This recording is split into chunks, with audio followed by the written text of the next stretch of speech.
É, a gente está todo mundo, nesse sábado, no nosso 42º círculo. A gente tem contado todos os meses, isso significa que vamos lá para praticamente 3 anos e meio de atividade, em que a gente se encontra um sábado por mês para falar sobre temas que tocam a nossa vida judaica e que tem aí uma interface importante com questões que a gente vai vivendo contemporaneamente. Agora a gente começava aqui conversando, dizendo que parece que os nossos temas têm sido muito o calor da hora, né? E talvez o tema de hoje tem estado no calor da hora nesses últimos anos, até mais vezes do que a gente gostaria, né? Mas para a gente poder pensar mais sobre ele, aprender mais sobre ele e olhar para os sentidos que a gente vai vendo, né? Na nossa sociedade, a gente hoje vai ter a oportunidade de ouvir e conversar com o Carlos Reis, que é coordenador geral do Museu do Holocausto, que fica em Curitiba, que, aliás, enfim, já queria visitar, estava com esse desejo aí antes da pandemia mesmo, e agora esperando terminar para ir conhecer em loco, porque tem um trabalho admirável, né, que a gente vem acompanhando aí nos últimos anos. Então, a ideia é que a gente possa trazer para a discussão o tema, né, da banalização da utilização do Holocausto, de sua história, da memória sobre ele, nos mais diferentes contextos, e como a gente vai lidando com isso, é o nosso tema hoje, e que nós temos essa possibilidade de começar ouvindo os inputs do Carlos. Como a gente tem feito sempre, a gente vai ter uma fala inicial de aquecimento, e depois a gente segue o diálogo abrindo aí para os comentários, perguntas. Então, Carlos, passa a palavra. Um prazer ter você aqui Obrigado. hoje com a gente. Obrigado, Lília. Obrigado. Bom dia a todas, todos. Um prazer grande estar aqui conversando sobre essas questões de memória, essas questões também educativas que são relevantes. Né? Eu agradeço a Casa do Povo pelo convite. Andei falando por aí do trabalho maravilhoso que vocês fazem, algumas pessoas não conheciam. E obrigado também, obrigado pelo espaço, pelo convite, ver rostos conhecidos também, amigos, acolhedores, nesse momento de distanciamento também é muito, muito legal. Muito obrigado. Então, enfim, para quem não me conhece, eu sou o Carlos Reis, eu sou o coordenador-geral do Museu do Holocausto aqui em Curitiba. O museu é uma proposta pioneira aqui no Brasil, na verdade, ela é a primeira instituição que uniu esses eixos de educação, de memória e de pesquisa com um projeto museológico permanente sobre esse tema aqui no país. Ele foi inaugurado em novembro de 2011, agora em novembro a gente comemora 10 anos, e desde então ele tem crescido, enfim, de maneira exponencial, o alcance, se tornando uma voz importante, relevante, com responsabilidade social, dentro e fora do Brasil. O museu já tem... São vários departamentos, são mais de 30 pessoas trabalhando de forma fixa nesses departamentos e tudo mais. Então, isso é muito importante para a gente, principalmente hoje, que nazismo, holocausto, Auschwitz, Hitler, genocídio está na boca de todo mundo, virou uma conversa de boteco, é o que a gente estava conversando aqui no backstage. Eu vou tentar usar esse tempo inicial para fazer algumas coisas aqui. Primeiro, eu vou tentar ser breve, dar algumas pinceladas. Eu acho que depois a gente pode retomar, se aprofundar. O mais legal é ouvi-los, a gente trocar ideia, responder perguntas, gerar perguntas, enfim. E tentar, não sei, talvez ser o mais didático possível em alguns desses pressupostos e desses conceitos que eu quero usar, e depois a gente vai poder se aprofundar. O primeiro ponto que eu quero tocar são justamente esses pressupostos. Eu quero falar de 3 pressupostos que estão interligados, obviamente. O primeiro que eu acho que é a base de tudo, tem a ver com a ideia e com o significado de memória, né? E a gente finalmente entender como é equivocado essa ideia que é defendida por muitas pessoas de que é necessário preservar memória. A gente não preserva a memória não pode ser preservada, pelo contrário, né? A memória precisa ser manuseada. E a memória ela é construída, ela não é preservada. Ela é construída dia após dia. A construção é constante. O que a gente está fazendo aqui hoje é construir memória, né? É importante entender que toda memória ela é fruto de uma construção diária, constante. E que também memória, né, é diferente de lembrança, né? Enquanto a lembrança remete ao passado, né, nesse caso específico, ela é exclusiva dos sobreviventes do Holocausto, né? Já a memória, ela não diz respeito ao passado, a memória diz respeito ao presente e ao futuro. E aí, ao contrário da lembrança, ela pode ser compartilhada, né? A tal da memória coletiva que a gente fala. A memória, na verdade, ela é um fragmento da lembrança que é trazida para os dias de hoje de forma, enfim, proposital. Por quê? Porque vai me ser útil, vai servir para alguma coisa. Não existe memória inútil, né? Enfim, sobre a Shoah, quando a gente fala nunca mais, né, o grande slogan do nunca mais, na verdade, a gente está renovando um pacto que nós vamos identificar os sinais, vamos lutar contra, enfim, toda e qualquer forma de ódio, de intolerância, de discriminação contra qualquer grupo, em qualquer parte do mundo. Né? Essa é a ideia. Quando a gente fala nunca mais, a gente está se comprometendo não a preservar a memória, mas a tornar a memória que toda memória deve ser, que é útil. Né? A gente está se comprometendo a manusear essa memória, a utilizar essa memória como um agente transformador, sem vulgarizar, que é isso que a gente vai entrar daqui a pouco no tema da tal da banalização, que é um dos pontos que eu vou colocar aqui para frente. Tá? Então, esse primeiro pressuposto tem a ver com essa noção de memória, da construção da memória. Né? Inclusive, eu acho que é alguma coisa que eu vou falar mais para frente, toda memória pressupõe essa construção e toda memória pressupõe um conflito constante. Construir memória não é um processo simples, pacífico, ele é sempre turbulento, ele sempre envolve várias narrativas e um choque, um conflito entre essas narrativas.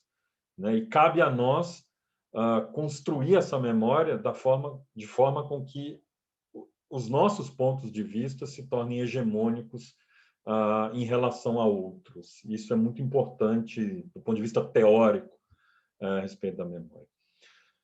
O segundo pressuposto que eu quero falar brevemente é, né, essa necessidade da gente eliminar também uma ideia clássica comum de que o Holocausto é um evento singular e porque ele é singular, ele é incomparável.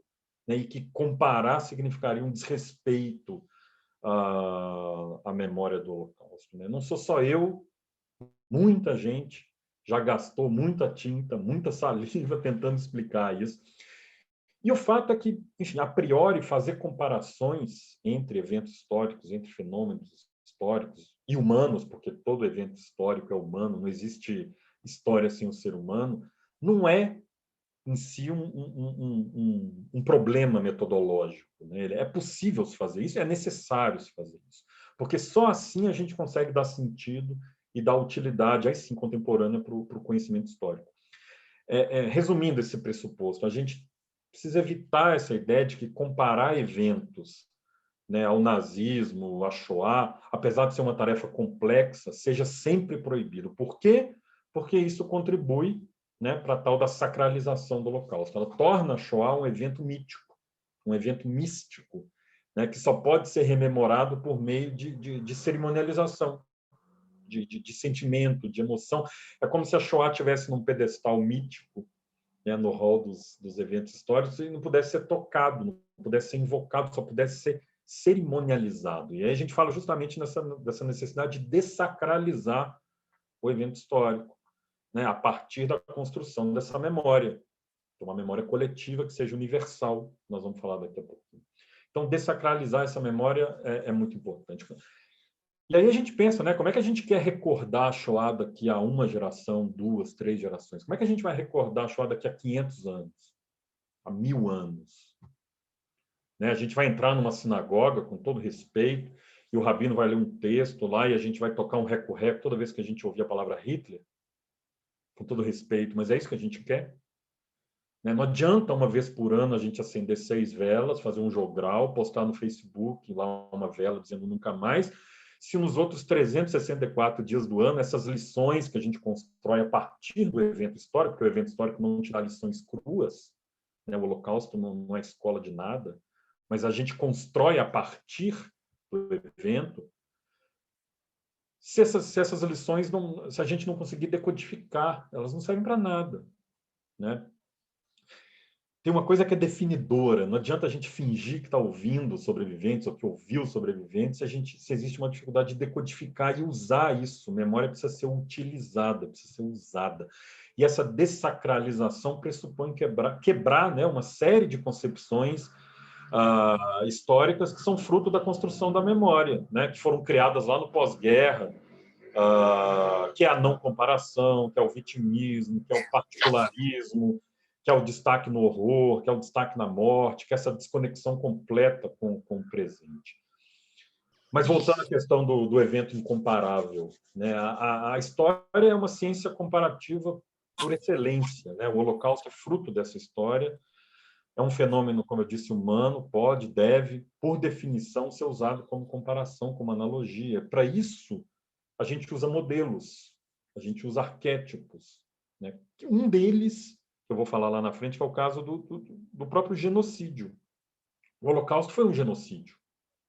Existiram outros eventos históricos, antes e depois, que são encaixados dentro desse modelo, que a gente considera genocídios. Então, se a gente reconhece que o Holocausto foi um genocídio e que também existiram outros genocídios, a gente já está comparando, isso é uma comparação.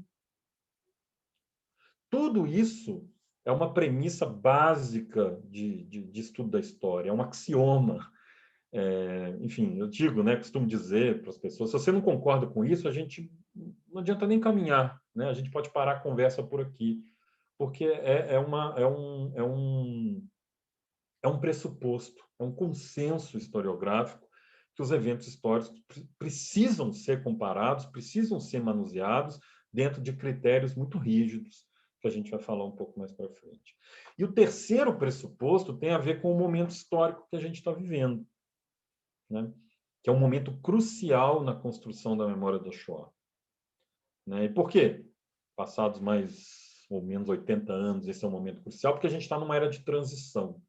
Né? Que transição? Primeiro, passando de uma geração que ouviu e que ouve os testemunhos para uma geração que não vai ouvir os testemunhos ao vivo, cara a cara.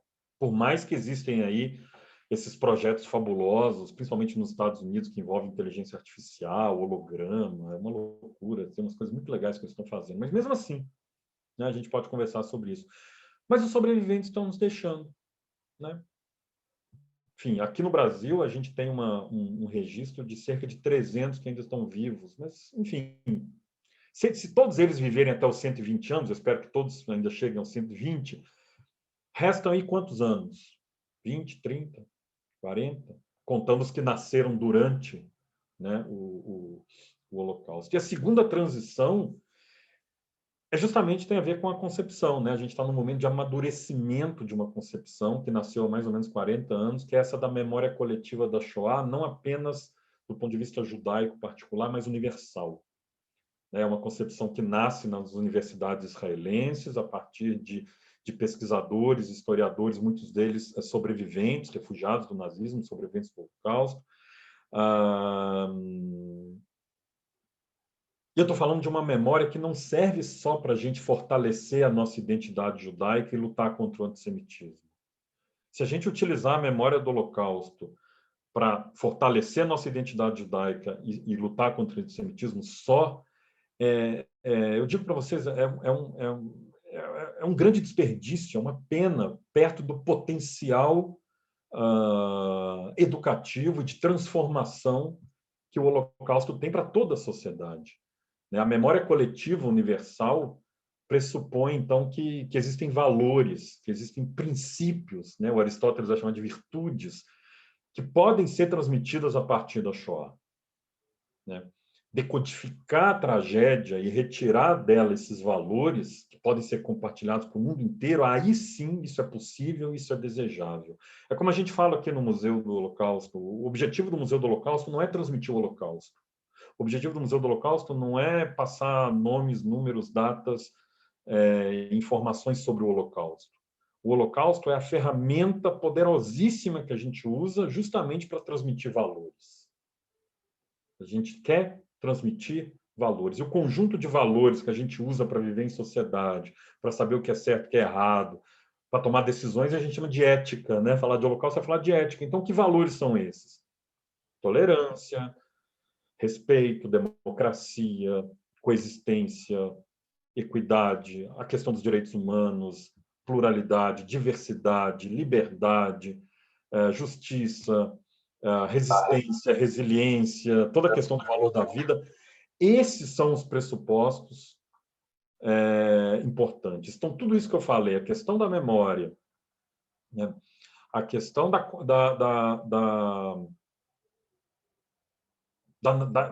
da necessidade de eliminar essa ideia da não comparação.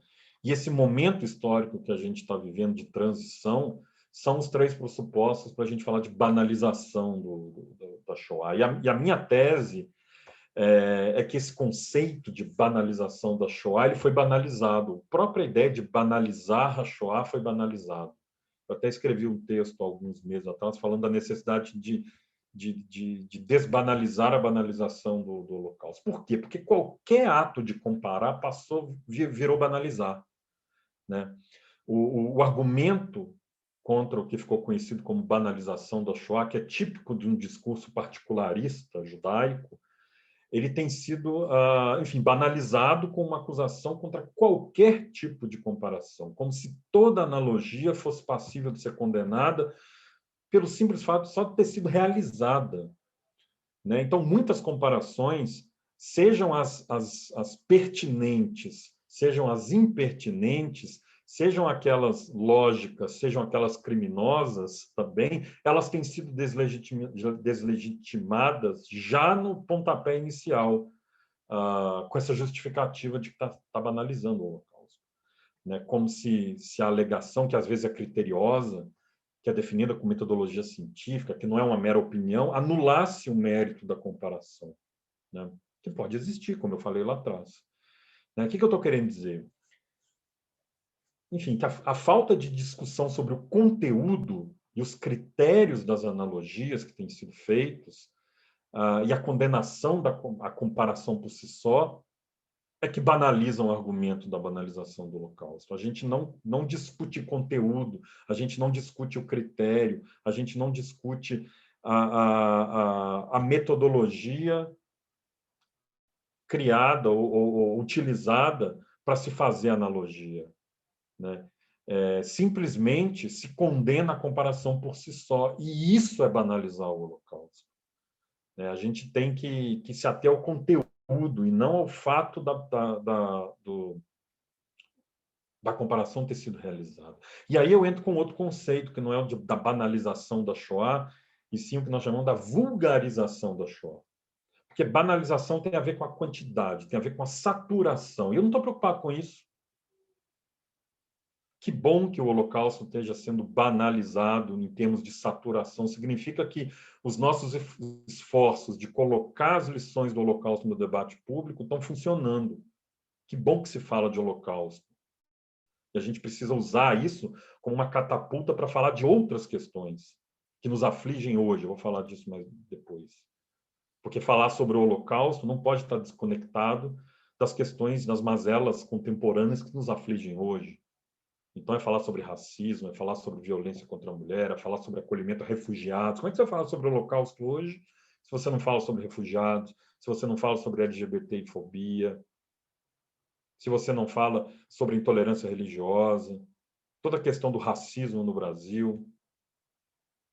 Enfim, a minha preocupação não é com a banalização, a gente precisa desbanalizar essa banalização, e sim com a tal da a gente está chamando de vulgarização, que aí sim é uma distorção do significado histórico da tragédia. A proposta é que a gente desbanalize esse argumento né? Comparar nem sempre é banalizar, pelo contrário, faz parte do processo de construção do conhecimento histórico, de entrelaçamento com as outras ciências sociais, e esse esforço, dentro de uma seriedade, de uma honestidade intelectual, não resulta em banalização, mas sim uma desbanalização, né? Desbanalizar significa se comportar de acordo com essas lições, como eu falei, né, que historiadores, educadores vão construir a partir do período, de forma responsável, né, identificar os elos, as conexões, o que passou, o que está acontecendo, sem receio de qualquer forma de sacrilégio, né, compreender para que serve a história. Eu estou tentando linkar tudo isso que eu falei até agora, né, que, na verdade, essa desbanalização pressupõe dar sentido para essa memória. Então, trazê-la para o presente, para onde ela precisa estar, porque é aqui que ela vai ser útil. Analogias, enfim, vulgares, elas são extremamente, como eu já escrevi, né, em outros momentos, desrespeitosas, inoportunas, algumas são até criminosas, né? Eu posso falar bastante aqui sobre, enfim, sobre analogias, os tipos, o que é mais perigoso, o que não é, enfim, daria para falar bastante só sobre analogias, sobre o local e quais são as formas de analogia, enfim. Mas enfim, para resumir, há analogias imprescindíveis, há analogias conscientes, que são criteriosas, que estão alicerçadas, que aí sim são essas que nos ajudam a cumprir a promessa do nunca mais, aquela que eu falei lá no início. E a gente precisa diferenciar essas analogias, né, e compreender o nosso protagonismo na construção de uma memória da Shoah. Não existe uma voz única, não existe nenhum dono da memória. Eu falei para vocês, né?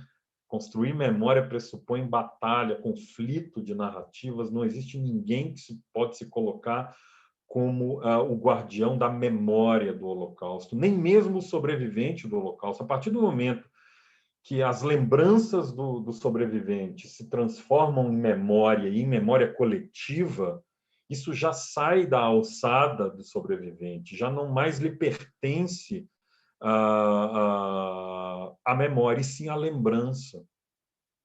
Não significa que a gente não precisa ouvi-los e deve, a gente precisa parar tudo que a gente está fazendo enquanto eles existem para ouvi-los. Mas a construção da memória pressupõe um protagonismo que é coletivo. Não existe construir uma memória coletiva sem um protagonismo coletivo. Todos nós temos direito de falar sobre o Holocausto. A gente tem visto, né, ultimamente, muita gente, inclusive figuras políticas, aí, se colocando como figuras que possuem legitimidade para falar sobre o Holocausto só porque tem a família isso, ou tem um apoio ali, ou a família aqui. Isso não faz o menor sentido. Todo mundo tem direito de falar sobre isso. O que torna totalmente sem sentido, por exemplo, né, a gente se lembra do ano passado, uma reivindicação do ex-ministro da Educação, de nome impronunciável, de que, por ser neto de sobrevivente, ele teria mais direito do que outras pessoas e outras entidades para falar sobre o Holocausto. Isso não faz sentido, né? Então, essa construção da memória depende de todo mundo, depende de nós, hoje, né? Porque amanhã já vai ser a próxima geração que vai pegar esse bastão e vai levar essa memória, vai direcionar essa memória para onde ela quer, né? E para que esse legado ético, né, de direitos humanos criados a partir do Holocausto seja finalmente aprendido por todo mundo, a gente precisa desbanalizar o argumento de que toda analogia significa uma banalização da Shoah e que as comparações sejam analisadas uma a uma, né, por suas coerências e não pelos atos de propor esse paralelo, né? O legado da Shoah pertence a todos nós e que a gente use sem pudor, né? Senão não serve para nada, serve para muito pouco. Tem um último ponto, né, que eu queria tocar, que eu acho que é relevante, é pertinente nessa discussão sobre banalização e sobre memória da Shoah, que tem a ver com a palavra genocídio. É uma palavra que está na moda, todo mundo virou especialista também em genocídio, é uma palavra que sofreu um processo de esvaziamento, né? E é importante a gente refletir um pouco sobre isso. Primeiro, discutir os significados da palavra genocídio, né? Primeiro, que é um conceito jurídico, né? Genocídio é a tipificação de um crime, né? Que é diferente da noção genérica de crime contra a humanidade, e que essa tipificação, que esse conceito jurídico foi pego emprestado, de certa forma, pelas ciências humanas, né? Pelas ciências sociais, pela sociologia, antropologia, história, vão usar esse conceito. E isso gera distorção, é óbvio, gera um outro tipo de embasamento teórico e científico para lidar com esse conceito, né? Enfim, é como se de um crime o genocídio se transformasse num arquétipo weberiano mesmo, sistematizado através de um conceito e que é utilizado para a gente entender acontecimentos históricos, se conectar a eventos, enfim. Só aí, nesse salto entre as definições jurídicas e as que eu estou chamando aqui de sociais, que são legítimas também, já gera uma discrepância. Então, a gente tem que ficar atento, muito atento a isso, que a gente está falando sobre genocídio, mas de qual perspectiva? De uma perspectiva absolutamente legal e jurídica, ou a gente está fazendo uma reflexão dentro das áreas de ciências sociais, né? A segunda questão, que também é importante, é compreender o que pode ser específico e inédito do Holocausto dentro desse arquétipo de genocídio. É uma outra discussão, muita gente já escreveu sobre isso, o livro que eu publiquei tem um capítulo que fala só sobre o ineditismo do Holocausto, né? Não a singularidade, porque todos os eventos são singulares, por definição, mas sim o ineditismo. E a gente poderia ficar falando aqui sobre o que o Holocausto tem de inédito em relação a outros, ficaríamos bastante tempo. E isso a gente não faz dentro do entorno jurídico, né? A gente faz, enfim, em outras áreas da ciência.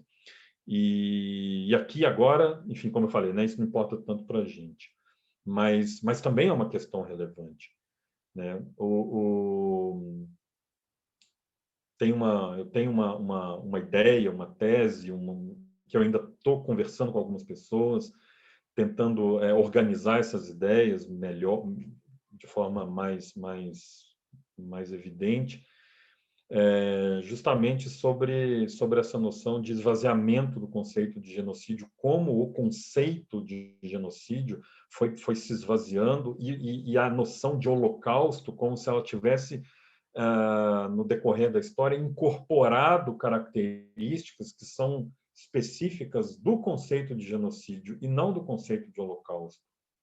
Isso gera uma discrepância, porque, na verdade, as pessoas começam a comparar eventos históricos com o Holocausto, mas, na verdade, o que elas deveriam fazer, ou estão fazendo, é primeiro usar o arquétipo do genocídio, só que é um arquétipo tão já enfraquecido, e o Holocausto como se tivesse incorporado tanto disso. Basta ver os conceitos, né? E esse é um tipo de pesquisa que eu estou disposto a fazer e começando a desenhar, conceitos de Shoah, conceitos de Holocausto utilizados por instituições judaicas e não judaicas no mundo inteiro. Então, museus do Holocausto, programas de pesquisa, quais as definições de Holocausto que elas usam.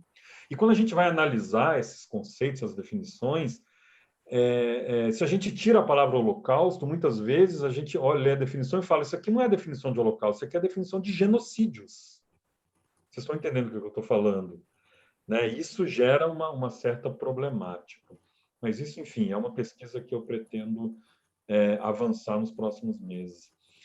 Terceiro, enfim, a gente precisa entender que a partir do momento que a gente reconhece, como eu já falei lá atrás, né, o Holocausto, dentro desse modelo conceitual, o Holocausto foi um genocídio, nós também reconhecemos que outros genocídios aconteceram. E isso eu já falei bastante lá atrás. O Museu do Holocausto se envolveu num imbróglio há mais ou menos uns 2 meses. O Daniel deve se lembrar disso, a gente conversou também, sobre um projeto de lei que tramitava na Câmara dos Deputados, né, com o objetivo de criminalizar a negação do Holocausto. Até aí tudo bem, existem bons exemplos em outros países de criminalização da negação do Holocausto. Enfim, as leis, a justiça são ferramentas importantes, fundamentais, né, no Estado democrático de direito para garantir a seriedade, a responsabilidade com que os legados que a gente constrói a partir dessa tragédia sejam sejam irradiados para as próximas gerações, sem distorção histórica, né? Esse fio aqui só passa um pano nele e nem guarda, que já eu vou usar. Isso é legislação consumada em várias democracias do mundo, né? Inclusive na Alemanha. Na Alemanha não se aceita a liberdade absoluta de manifestação, de opinião acerca do Holocausto, né? Há um resguardo jurídico e é punido criminalmente, né? A negação e tudo mais. Enfim, só um parênteses, tem gente que entende que o direito penal brasileiro não deveria punir negação de fatos históricos se não houver, enfim, explicitamente manifestações racistas ou de incitação ao ódio. Caso, por exemplo, da ampliação do alcance da lei de racismo para a proteção de vítimas de ataques LGBT e fóbicos. Só que, conversando com especialistas, enfim, brasileiros, eles praticamente são unânimes em argumentar sobre essa importância de que a negação do Holocausto seja tipificada aqui no Brasil. Né? Enfim, são várias razões constitucionais, éticas, científicas, educativas e tudo mais, mas esse consenso só vai até a página 2. Por que eu estou falando isso? Porque esse projeto de lei, lá atrás, que teve o texto divulgado, como se fosse uma proposta que criminaliza a negação do Holocausto, na verdade, ela amplia o escopo e pretende criminalizar a comparação também por si só. É isso que a gente falou lá atrás. Olha o que o texto do projeto diz, eu tenho aqui um pedacinho deles. Incluir entre os crimes que especifica todos os elementos estéticos alusivos ao nazifascismo, bem como os atos de promoção, negação, depreciação, deflexão, inversão, universalização e trivialização do Holocausto. E ainda, em relação a ele, os atos de abuso, parará. Enfim, eu estou em vias de ser preso, se esse negócio fosse para frente. É totalmente absurdo, é contrário do que a gente acredita. Eu escrevi um texto no Jornal Plural no início do ano, posso colocar aqui o link para vocês. Mas as reflexões sobre os genocídios, meio fast food, assim, que eu trouxe para eu fechar essa minha fala, são os seguintes. Né? Então, assim, primeiro que não faz sentido dizer genocídio planejado, né? É absolutamente redundante. Todo genocídio é, por definição, planejado. Não existe genocídio sem planejamento. Não importa se foi o Holocausto com as câmeras de gás, não importa se foi o genocídio em Ruanda, que quase 1 milhão de pessoas foram mortas em 2 meses a facão e a paulada. Todo genocídio é planejado. Então, dizer foi um genocídio planejado é redundante. Do mesmo jeito que dizer genocídio sistemático também é redundante. Todo genocídio é sistemático, todo genocídio é metódico, todo genocídio é organizado, ele é meticuloso, por mais aleatório e espontâneo que possa parecer ou que queira parecer. Também não faz sentido dizer genocídio pontual, né, que aconteceu ali só naquele momento. Todo genocídio pressupõe um processo, tem etapas, etapa de classificação, de simbolização, de desumanização, de organização, de polarização, de preparação, de execução e de negação. A negação também é uma etapa importante para todo genocídio. Todo genocídio tem uma etapa de negação. Também não faz sentido dizer genocídio perpetrado por vários setores da sociedade, também é redundante. Todo genocídio envolve camadas, grupos sociais distintos, não é genocídio. Né? Seja no suporte direto, na propaganda ou na omissão. Né? Nem todo genocídio pressupõe assassinato em massa, isso é importante, nem todo assassinato em massa é genocídio. Né? E já que a gente encaixa o Holocausto dentro desse arquétipo, né, então a gente pode dizer que a Shoah foi um processo planejado, sistemático, com envolvimento de diversos grupos sociais, caracterizado como crime contra a humanidade, porque todos os genocídios são. Todos os genocídios são um processo planejado, sistemático. Eu volto na questão dos conceitos da Shoah, que vocês podem, por curiosidade, buscar e ler alguns por aí. Muitas vezes a gente lê esses conceitos e não consegue extrair desses conceitos aquilo que é inédito, aquilo que é referente ao Holocausto. São conceitos de genocídio que estão maquiados ali. Por que eu disse, então, que houve esse esvaziamento? Né? Porque muitas vezes se omite dos conceitos de Holocausto a noção explícita de genocídio e se coloca no texto justamente as características do genocídio para explicar o Holocausto. Então, tem uma espécie de um sequestro intencional do conceito de genocídio, do que caracteriza o genocídio para dentro dos conceitos construídos de holocausto, e esse esvaziamento do conceito de genocídio, né, e a incorporação por parte dos conceitos de holocausto é o que possibilitou, em grande parte, a construção dessa narrativa em função do que eu falei lá atrás, dessa suposta singularidade, da unicidade do holocausto e tudo mais, né? Eu falei um pouquinho sobre negação, né? Eu falei que é uma etapa de todos os genocídios, mas especificamente sobre a questão do Holocausto, ele é um elemento ilegítimo que entra dentro das disputas de construção da memória e das disputas de narrativa, né? A banalização e a vulgarização, elas fazem parte do jogo ali, do jogo de construção da memória. Isso vai acontecer sempre. Como eu falei, né, construir a memória é praticamente uma guerra, né, é uma disputa por hegemonia. O que não faz parte, o que não pode fazer parte desse processo é a negação, né? Isso a gente precisa eliminar do processo. A gente pode até perder a batalha de construção hegemônica da nossa narrativa. Mas isso não pode acontecer para as narrativas negacionistas, né? E aí cabe a nós entender quais os argumentos e as propostas existem dentro desse jogo legítimo de construir a memória e quais argumentos são frutos dessa tentativa de ressignificação, né, que tem a ver com a negação. Acho que eu falei bastante coisa, né?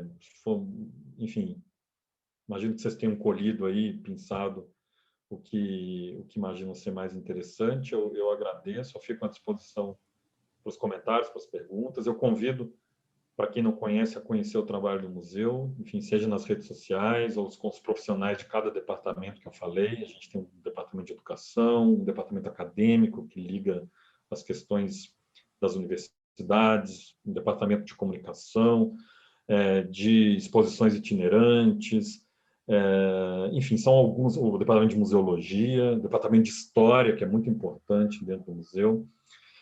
Enfim, com os profissionais de cada departamento, os materiais educativos que a gente produz, cursos, capacitações, exposição, evento, enfim, tem muita coisa.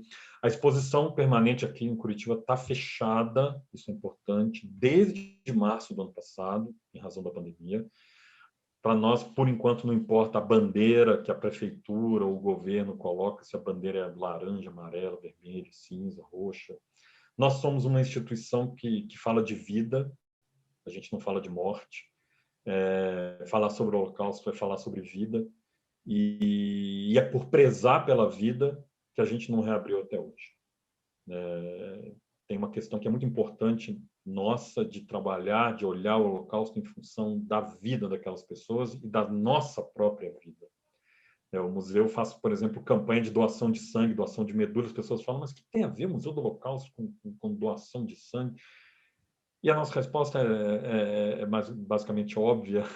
A gente fala de vida, não fala de vida, então a gente vai fazer campanha de doação de sangue, sim. Então não faz sentido abrirmos o nosso espaço e colocar vidas em risco, principalmente em momento em que boa parte dos visitantes também ainda não estão vacinados. Os nossos mediadores, que são jovens, ainda não estão vacinados. A gente espera fazer isso em breve, retornar em breve, mas, por enquanto, estamos com o espaço fechado. Enfim, é uma equipe jovem, é uma equipe engajada, é uma equipe grande no museu e que entende isso que eu falei para vocês, que depende de nós a construção da memória coletiva universal da Shoah. Eu convido a visitarem quando esse pesadelo acabar e até lá acompanhar nosso trabalho aí pelas redes, pelos cursos e tudo mais. A gente está, inclusive, no TikTok, para quem gosta. É uma linguagem desafiadora, tem muito material que é produzido especificamente para o TikTok, já tem mais de 20 mil, 25 mil seguidores lá. Obrigado pelo espaço, pelo convite, eu fico à disposição. E como diz o nosso slogan, né, a nossa hashtag, por toda a vida vamos lembrar. Obrigado e fico muito honrado pelo convite e empolgado agora para ouvir vocês. Obrigado. Obrigada, Carlos. começamos aí com um super pontapé, com um monte de coisas para a gente poder pensar junto, né? Su, estou vendo que já tem uma listinha de pessoas que queriam Gente, agora que eu comentar vi ou o chat. perguntar, né? Sim, já temos. Posso começar chamando? É o seguinte, a Heloísa Pait e a Ilana Feldman, eu tive a impressão que elas gostariam de falar sobre o mesmo tema. Então, eu proponho o seguinte para vocês. Primeiro a Heloísa fala e depois a Ilana. Vamos ver se a pergunta se complementa e aí o Carlos responde de uma vez, tá bom? Então, Elo, se quiser começar. Carlos, muito obrigada. A gente está seguindo você nas redes. É um alívio, é um respiro, no momento em que, enfim, você entende, né? Vozes lúcidas que conseguem expressar coisas que às vezes a gente não sabe como dizer. Suzana, minha pergunta é outra, na verdade. E Carlos, se for muito complexo para responder, fica para outro dia. É só enfim. Vamos colocar para fora as inquietudes. Tem esse uso, né? Então, eu sou professora, a gente ouve falar do genocídio da população negra, e eu tendo a fugir dessas questões do que é do que não é, porque eu acho que não ajuda muito os alunos. Se eles querem definir assim, que definam. Mas você falou desse pesadelo, né? Esse pesadelo, eu fico me perguntando o que é, porque a gente está vendo que teve traços deliberados. A gente está descobrindo que teve um planejamento. Planejamento brasileiro, planejamento tropical, planejamento pós-moderno, mas tinha uma intenção, uma ideologia.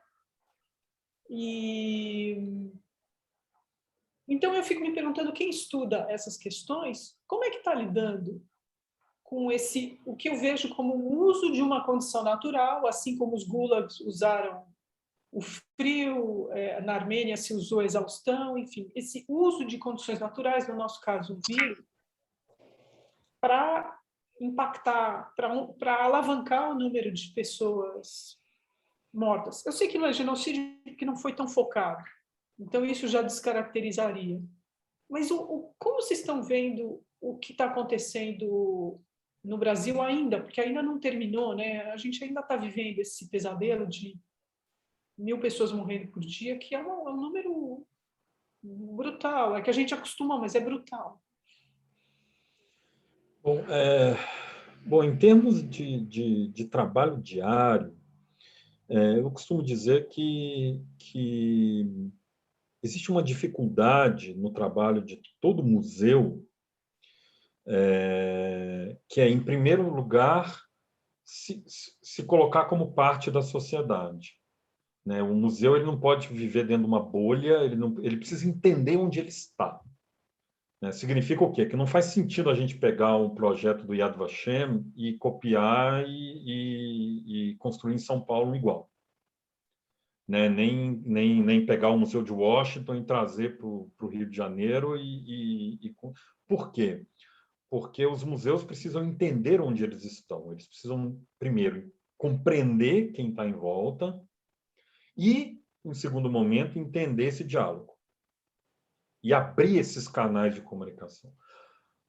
O Museu do Holocausto que tem em Johannesburgo, e eu tive o prazer de conhecer a diretora, já é ex-diretora, num evento que a gente fez conjunto em Nova York. Ela me conta como eles conseguem o tempo inteiro, dentro de um museu do Holocausto, que conta as histórias do Holocausto, fazer as conexões com o apartheid que lhes são relevantes. Por quê? Porque lá eles estão. E ela me falou isso com todas as palavras, não faz sentido a gente ter um museu do Holocausto encravado no meio de Johannesburgo se a gente não falar sobre apartheid. Então, essa é a primeira questão, a gente precisa entender onde nós estamos. Né? A segunda questão que é relevante é a dificuldade que nós temos e a necessidade que nós temos de decodificar o conhecimento que é construído fora do museu. Então, a gente depende muito dos pesquisadores, a gente depende muito da universidade, a gente depende muito da academia. Porque não é o museu o responsável por criar essa concepção toda que eu falei sobre o museu, como a gente olha, como a gente faz, a gente não inventou a roda. Claro, a gente entende essas concepções teóricas claro, adapta, decodifica, coloca, tem novas ideias em cima de proposições que foram escritas não dentro do museu, não no Facebook, mas dentro da universidade. Então, assim, a gente eu estou falando isso do ponto de vista positivo, tá? Não é negativo, mas a gente é muito dependente das reflexões que acontecem dentro da academia. E eu acho que o grande segredo disso tudo é entender essa importância e buscar o tempo inteiro decodificar isso para o que eu chamo, também sem nenhum tipo de perspectiva pejorativa, para a vida real, né? Para o chão da sala de aula, para o chão do museu, que é algo que os pesquisadores sempre falam da dificuldade, né? Que é tirar essas pesquisas, que é tirar essas questões de dentro das universidades, das suas próprias pesquisas e levar, entre aspas, para esse mundo real. A gente precisa dessas parcerias constantes, a gente precisa desses elos constantes com as pesquisas, com os pesquisadores, porque são eles que vão nos dizer até onde vai a analogia, até onde não vai a analogia, como que a gente vai enxergar esse evento histórico, como é que a gente vai enxergar, por exemplo, a pandemia, como é que a gente vai enxergar tudo que está acontecendo no Brasil, como é que nós vamos linkar isso com as questões que nos dizem respeito. Nós temos o poder, né, e esse know-how de conseguir decodificar isso e trazer um pouco disso para o mundo real, mas a gente precisa da fonte. É claro que a gente tem pesquisa dentro do museu, é claro que a gente tem pesquisador dentro do museu, mas aquilo, eu sempre vou bater na tecla da ciência, da metodologia científica, é ali que as coisas se constroem.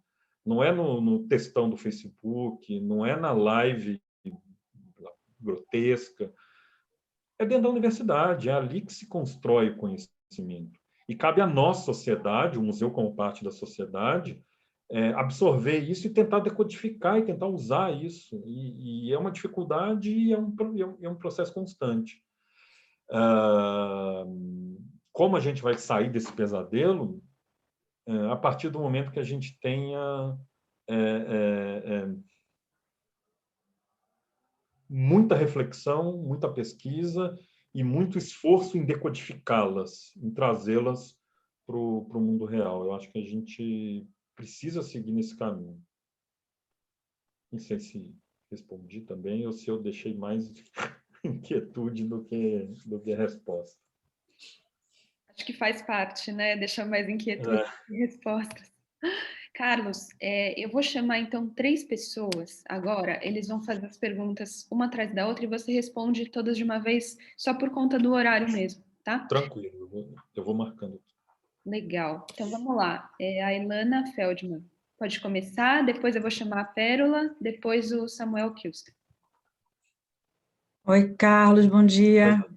Obrigada pelas suas colocações. É muito emocionante, né? Assim, nesse atual momento histórico em que vivemos, né? Ter a sua presença aqui, trazendo reflexões tão lúcidas. Mas eu ainda, assim, seguindo a toada da Heloísa, eu continuei um pouco na dúvida, nessa dúvida terminológica em relação ao que é que você está, de fato, querendo salvar ou preservar do termo genocídio. E qual seria a particularidade histórica, então, da Shoah, né? Porque eu estou entendendo que você está fazendo uma diferenciação, mas eu não entendi bem qual que é o ponto assim, central do seu argumento. Desculpa se me fugiu alguma coisa, até porque o próprio termo holocausto é um termo muito problemático, né? Então, eu acho que é um termo de origem sacrificial, que tem uma conotação quase voluntária e passiva, né? Como se a Shoah fosse um destino divino. Então, é um negócio tão pesado, ele é tão transcendental, ele sacraliza tanto o evento, que eu acho que a nossa primeira batalha semântica é realmente conseguir fazer com que incorporemos Shoah, mesmo que é difícil para o público brasileiro, né? É sempre um problema assim, pedagógico, de fazer com que as pessoas usem esse termo, que é completamente opaco, né? Que é um termo hebraico, porque o Holocausto realmente não ajuda a transmissão, né? Então, eu sei que o museu também compartilha, enfim, dessa premissa, mas queria entender um pouco qual é o ponto da sua discussão, porque genocídio é isso, é um crime de genos, né? É um crime de origem étnica, biológica, racial, e que é baseado numa racionalidade de Estado. Então, assim, basta estar organizado racionalmente na burocracia do Estado, né? Então, não se coloca a questão de uma intencionalidade, né? Uma intencionalidade calculada, enfim, é uma estrutura. Daí a ideia da banalidade do mal. Então, eu queria te ouvir sobre isso e aproveito para fazer uma pergunta que, se não der tempo para responder, fica para uma próxima oportunidade. Uma pergunta mais metodológica, assim, e prática, em relação à coleta dos depoimentos dos sobreviventes. O museu faz esse trabalho também, que é importantíssimo, né? Do registro desses testemunhos. E aí, Carlos, eu queria só saber de você como que o museu se coloca nesse sentido, porque tem um debate muito grande na própria historiografia. Você deve conhecer um livro da Annette Viviorca, historiadora francesa, um livrinho seminal chamado A Era da Testemunha, L'Ère du Témoin. Um livro sensacional em que ela faz uma leitura muito crítica, por exemplo, da forma de coleta de testemunhos de sobreviventes pela Fundação Spielberg, né? em que ela argumenta que a ênfase passou a ser a ênfase na superação individual e não a ênfase numa resistência coletiva. Então, se perdeu os laços coletivos que possibilitaram, inclusive, a sobrevivência de alguns pouquíssimos, né? E se criou quase que um efeito também de superação individual transcendente, né? Quase sagrado, como se fosse assim uma deshistoricização do processo. E eu sei que é muito difícil, assim, que perguntas fazer a um sobrevivente, né? Como estruturar esse encontro? Então, enfim, essa é uma outra pergunta que abre outra porta metodológica. Se não der tempo, a gente fala em outro momento. Mas muito obrigada. Obrigada, Ilana. Pérola.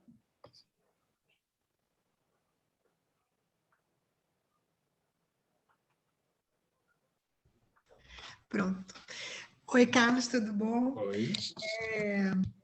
Eu não tenho, assim, uma pergunta ampla e complexa, é mais um comentário que eu fiz uma associação com um acontecimento. Eu trabalho numa escola, a Escola da Vila, e na escola no ensino médio, tem um itinerário formativo relacionado a cinema.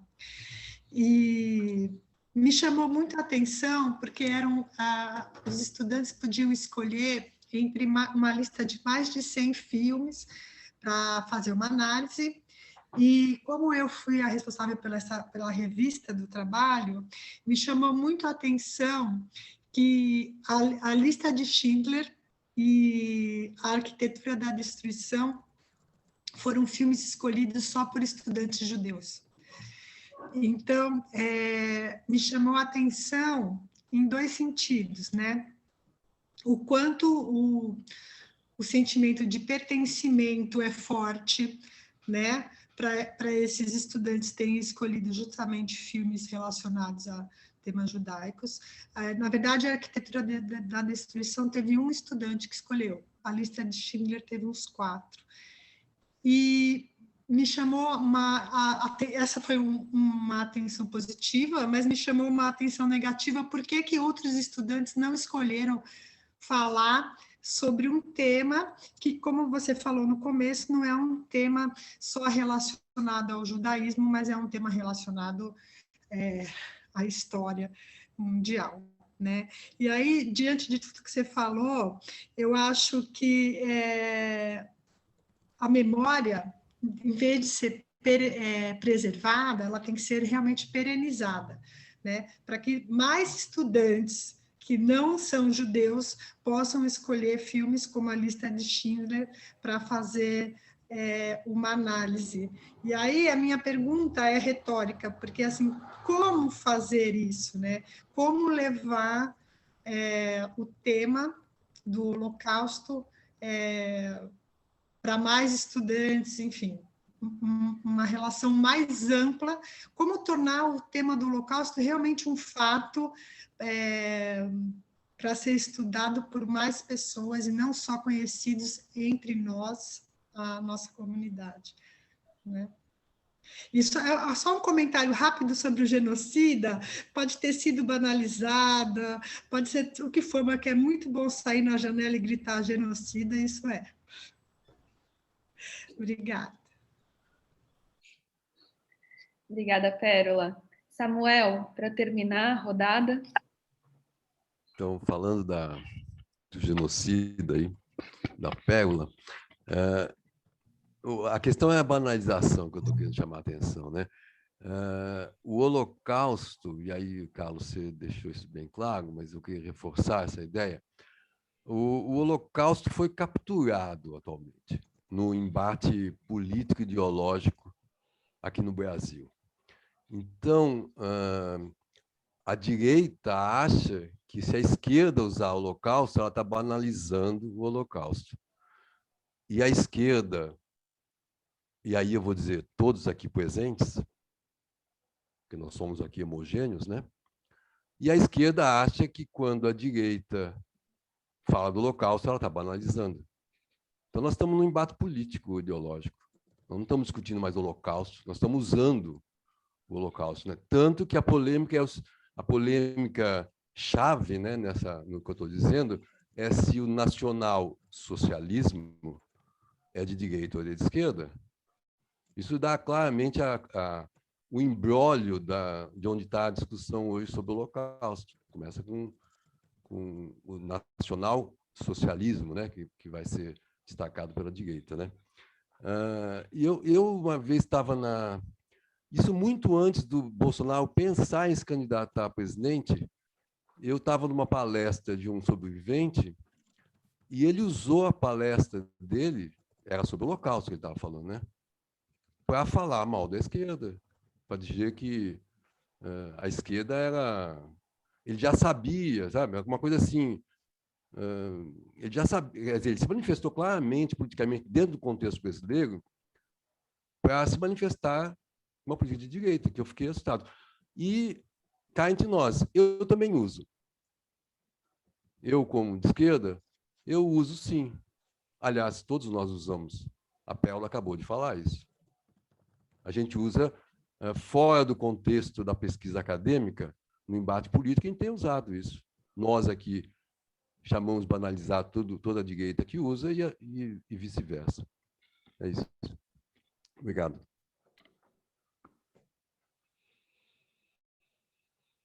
Bom, vou tentar, enfim, ser bem breve, a gente pode continuar todas essas discussões na sequência, né, em outros fóruns, pessoalmente, enfim, daria para falar sobre cada uma das perguntas, daria para fazer uma live só sobre isso, né? Tentando responder primeiro, Ilana, sobre a questão do genocídio, do Holocausto e tudo mais, né? Primeiro, o que eu tenho não é bem uma tese, primeiro é uma hipótese, né? A gente ainda preciso levantar mais informações, levantar mais fontes e entender melhor como foi esse processo. A hipótese é de que, nas últimas décadas, tem ocorrido um esvaziamento dos conceitos de genocídio. Quando eu falo dos conceitos, eu remeto àquilo que eu falei, tanto das questões jurídicas quanto das questões ligadas às ciências sociais.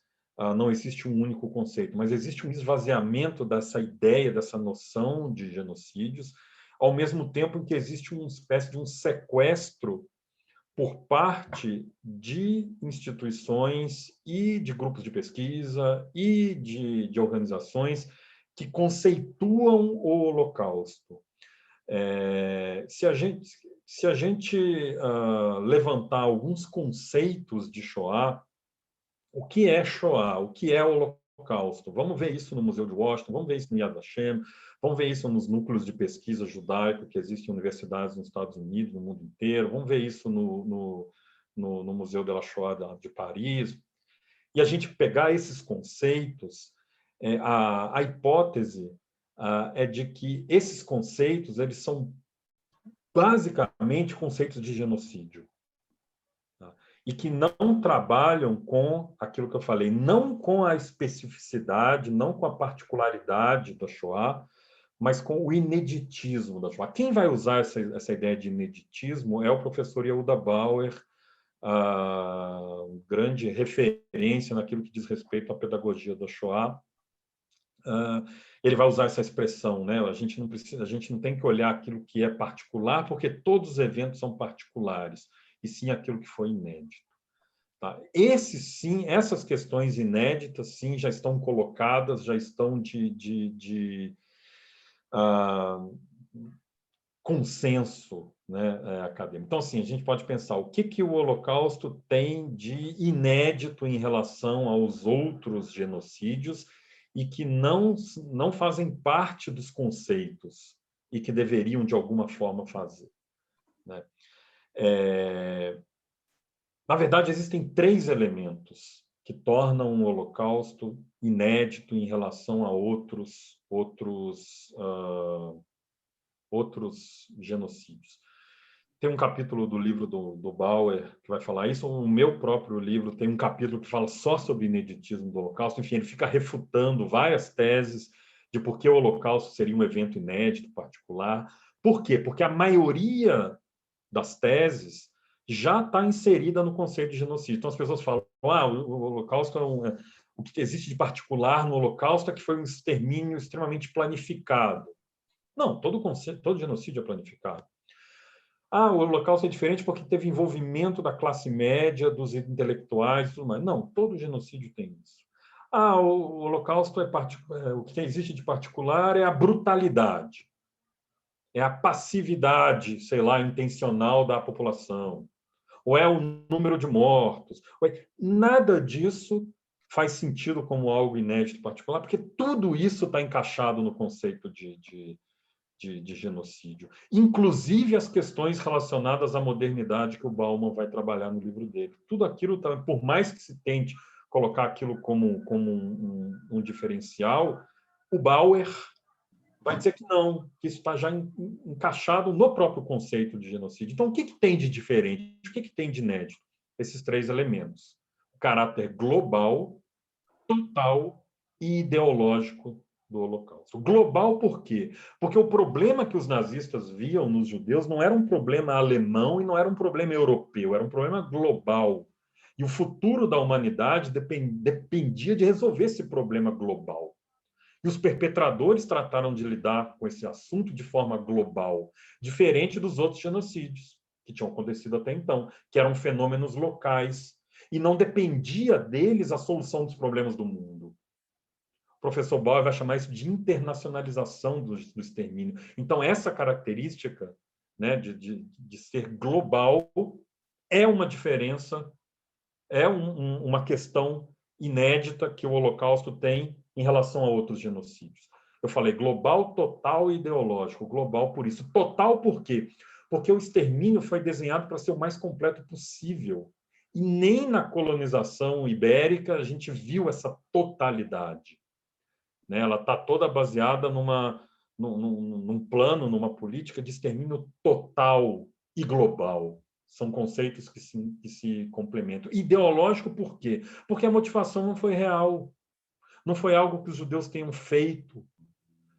Não que os outros genocídios estejam baseados em crimes que as vítimas tenham cometido, mas a gente fala de ideológico porque está baseado numa ideia de mundo perfeito, de uma noção ilusória de imaginação. Como eu falei, quer dizer que os outros genocídios, as vítimas tiveram culpa, então? Não, é porque nenhum outro genocídio até então teve completamente baseado em mito, em ideia abstrata, em ideia que não tinha nada de real. E os motivos para a perseguição não possuem qualquer relação com a realidade.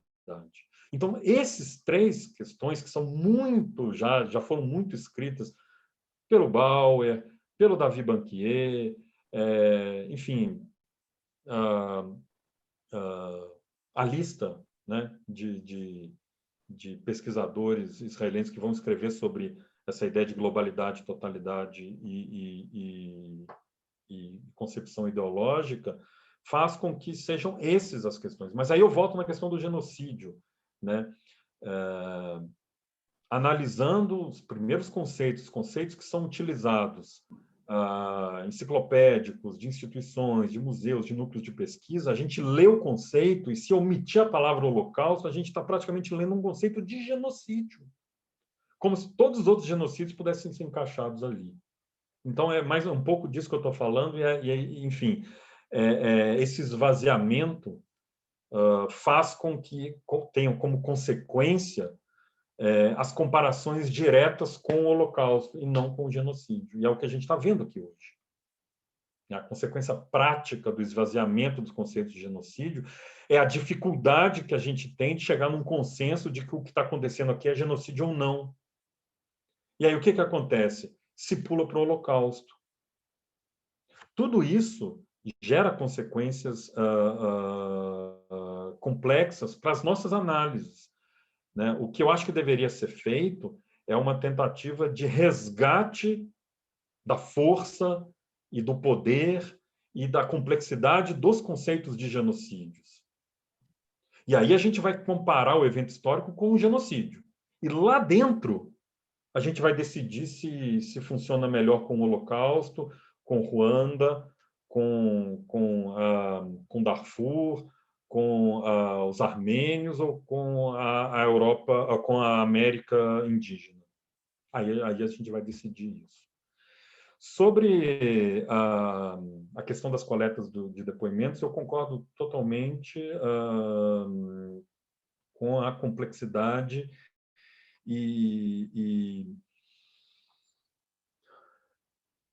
a ideia de entender a complexidade, não só a complexidade, mas entender no processo de coleta de testemunhos como o testemunho, e muita gente vai escrever, né, sobre testemunhos, como ele ali não nos dá 100% e as garantias historiográficas dentro dessa metodologia de qualquer uma. Né? O que eu estou querendo dizer com isso? A gente precisa entender as limitações que os depoimentos têm para construção, né, do conhecimento que a gente quer. Não só por uma questão de inexatidão histórica, mas porque é assim o depoimento humano. Se, por um lado, existe uma problemática do próprio sobrevivente, porque a gente sabe, vai depender do que ele almoçou no dia, do filme que ele assistiu à noite, vai influenciar em como ele vai contar a história dele. E, por outro lado, existe toda a dificuldade que é a de se construir não só os roteiros, mas a perspectiva teórico-científica daquele projeto de coleta de testemunhos. A minha crítica à Shoah Foundation, né, que não é mais do Spielberg doou tudo isso para a Universidade da South California já há muitos anos, enfim, Spielberg já não tem mais nada a ver com isso, não é em relação à metodologia, porque a metodologia deles foi justamente criada em parceria com a universidade. Eu acho que isso sempre tem que ser feito. Né? Não dá para colocar uma câmera na frente do sobrevivente e sair fazendo perguntas aleatórias. Eles têm uma metodologia. A gente estuda e a gente entende o que eles fizeram. A questão é entender a limitação que essa metodologia e todas as metodologias têm na hora da gente colocar esses depoimentos para usar na vida real. Na vida real, o que é? Colocar nos materiais, levar para a sala de aula, a partir dele gerar o conhecimento. Existem outras metodologias criadas por outras universidades em outros lugares do mundo que também coletaram completamente diferentes da Shoah Foundation, mas que também têm limitações. Toda metodologia tem limitação. O importante é a gente entender essas limitações, né? Entender o que esses depoimentos que foram colhidos pela Shoah Foundation pode me proporcionar como pesquisador ou como educador, e o que não pode. E outras, a mesma coisa. O museu tem um projeto, eu poderia falar aqui, enfim, posso falar em outro momento, mas não de coleta de depoimentos, a gente tem parceiros que fazem isso, mas de coleta e de construção de um banco de dados de sobreviventes que vieram para o Brasil. Isso envolve várias fontes, é de uma complexidade absurda, enfim, porque envolve testemunho, documentos, imprensa, família, enfim. Existe uma ideia de que, uma perspectiva de que entre 20 e 25 mil sobreviventes tenham chegado ao Brasil, e sobreviventes aí incluem aqueles que, a partir de 31 de janeiro de 33, por exemplo, deixaram a Alemanha. Isso é um consenso, né? O judeu que deixa a Alemanha em fevereiro de 33, ele é tão sobrevivente do Holocausto quanto aquele que, em 27 de janeiro de 45, é liberado em Auschwitz, pesando 25 quilos. Tá? Não existe para a gente, nem para o Yad Vashem, essa coisa de um é sobrevivente, o outro é refugiado do nazismo. Não, são sobreviventes da Shoah. Tá? Colocando isso, a gente tem entre 20 e 25 mil que chegaram ao Brasil, essa é mais ou menos a estimativa, e desses o museu já tem entre 2.500 e 3.000 conhecidos, né? É bastante, com informações básicas, com nascimento, filiação, onde eles vieram, para onde eles passaram. É bastante gente, mas é 10% ali, que entre 10% e 15% do que é a estimativa total. Então, a gente usa também os depoimentos. A Shoah Foundation é uma das fontes que a gente tem. Tá? Mas a gente pode conversar sobre isso, porque é um assunto muito, muito fascinante, essa questão dos depoimentos, dos testemunhos, e a gente sempre tem que ficar um pé atrás com eles, né? Assim, como é que funciona a nossa memória, como é que funciona a nossa lembrança. A gente tem que levar em consideração também, hoje, por exemplo, a maior parte dos sobreviventes vivos eram crianças na época. Até que ponto a narrativa desse sobrevivente é ou não é uma construção posterior? O que ele vai lembrar dali? E não precisa ter sido criança, os próprios adultos, já com uma concepção de mundo formada, na hora de dar o depoimento, não só o que ele almoçou, o que ele assistiu na noite anterior, mas a construção, né, disso. A gente mesmo, né? A gente muitas vezes olha uma fotografia e a gente diz que se lembra, e a gente não tem certeza se a gente realmente se lembra, se a gente contou, se na nossa memória está a fotografia. Imagina para uma criança de 4, 5, 6, 7 anos que passa por uma experiência traumática e que hoje tem 80 e que vai contar sobre a sua experiência. O que ela vai contar da sua experiência, que não pequenos insights e tudo que foi construído após a experiência? A gente tem que entender a limitação. Se documento tem limitação, testemunho também tem, né? A gente precisa entender essas limitações e, no caso do museu, usar todos, né? Frida, vai ser um prazer, né? Estou falando da questão do pai dela e tudo mais, tem que ver se ele já consta no nosso sistema, vai ser um prazer. A Pérola falou sobre a lista de Schindler, né? A arquitetura da destruição e tudo mais. Como é que levar isso, né? Como fazer isso, transformar, universalizar a memória do Holocausto? O grande desafio é gerar esse sentimento de pertencimento, né? A gente costuma dizer aqui no museu, se uma escola qualquer chega, faz a visita, e na hora de ir embora, o jovem fala, isso aconteceu há sei lá quanto tempo, sei lá onde, está muito distante de mim, significa que nós falhamos. Nós, educadores, falhamos. A gente não conseguiu fazer o que é o mais importante ali. Mais do que passar informações e datas e números, é gerar essa conexão e criar esse sentimento de pertença. Isso é a universalização da memória da Shoah, é fazer com que qualquer pessoa, em qualquer lugar do mundo, quando olha para a lista de Schindler, por exemplo, fala, isso faz parte da minha história como ser humano. Isso a gente já tem outros exemplos. E como é que a gente faz isso? Fazendo essas conexões com os dias de hoje e trabalhando os valores, gerando, né, a partir de dois princípios que são fundamentais, que é a empatia e a alteridade. Quando eu desenvolvo a empatia, quando eu crio a empatia e desenvolvo a alteridade, trago isso para os dias de hoje, isso faz muito mais sentido. Por isso que a gente fala, né, que trabalhar o Holocausto não é fazer uma viagem no tempo. A gente não fala para os jovens, olha, nós vamos fazer uma viagem no tempo e vamos ver como era o gueto. A gente não vai ver como era o gueto. Eu nunca... enfim, como é que eu posso... Não é brincar de RPG, vocês estão entendendo? Eu não posso chegar para o jovem e falar, olha, imagine aqui o que é estar dentro do gueto, imagine o que é passar fome. Desculpa, gente, eu nunca passei fome na vida, graças a Deus, dizem que é uma coisa horrorosa, que é uma dor inexplicável.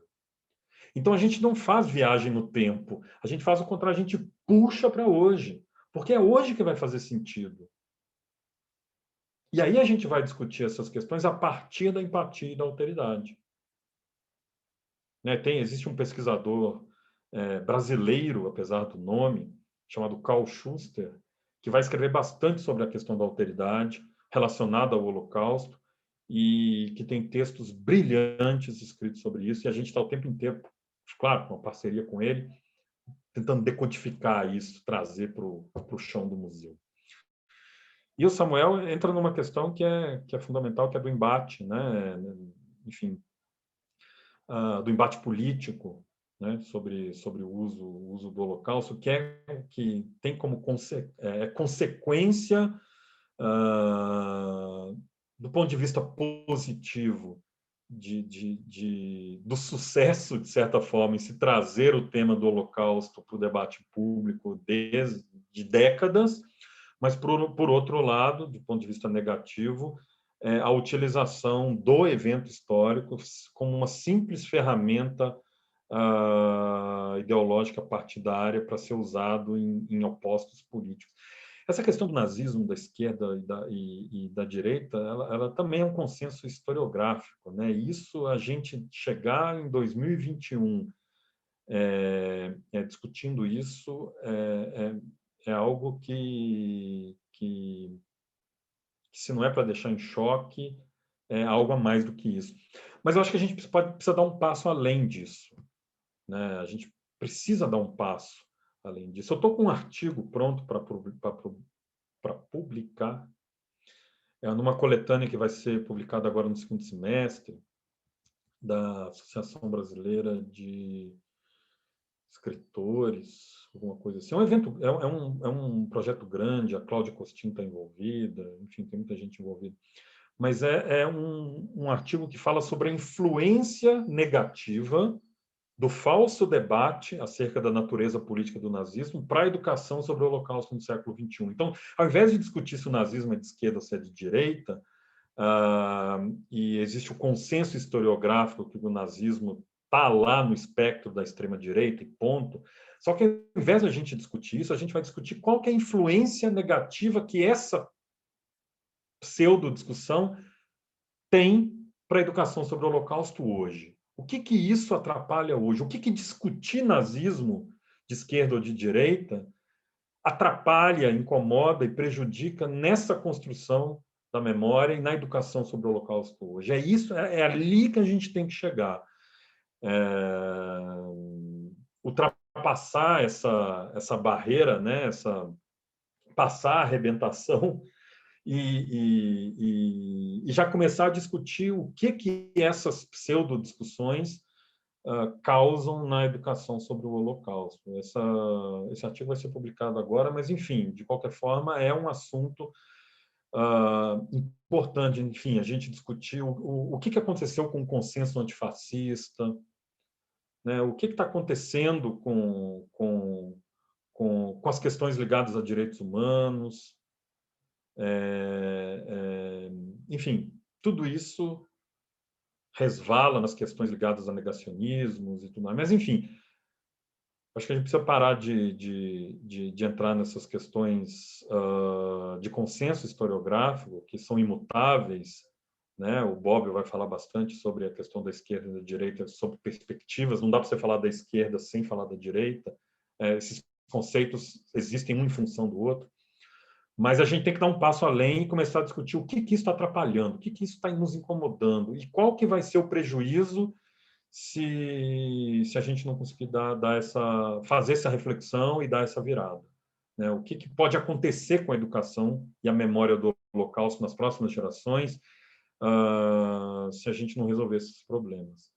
Porque senão a gente vai ficar discutindo aqui se nazismo é de esquerda ou de direita, e ficar colocando autores, isso não existe mais, isso já está superado. Falei demais, né? Carlos, a gente tá aqui em meio de meia, quase. Queria saber se você pode ficar um pouquinho a mais e se Claro. os participantes também, quem puder ficar. A gente tem mais 4 perguntas. Eu vou pedir para quem for fazer as perguntas ser conciso, né? Para a gente não ultrapassar muito o horário. Então, vamos começar com o André, do EC. Obrigado, Suzana. A minha pergunta é sobre a questão, enfim, a Shoah, o Holocausto, não é uma escola de direitos humanos.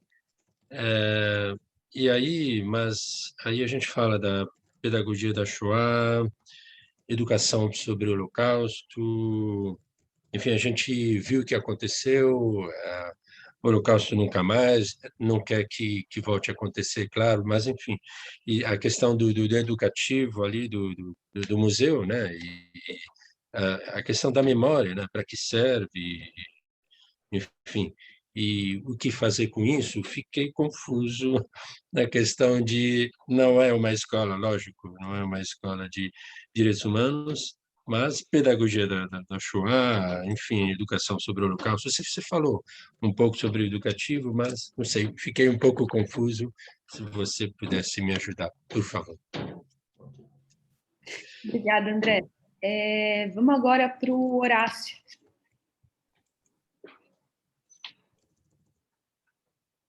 Oi, não, só estava ligando o microfone. Olá, Carlos, olá, Suzana. Não, a minha pergunta ela foge um pouco do padrão geral das perguntas feitas, porque ela não vai falar exatamente de Holocausto.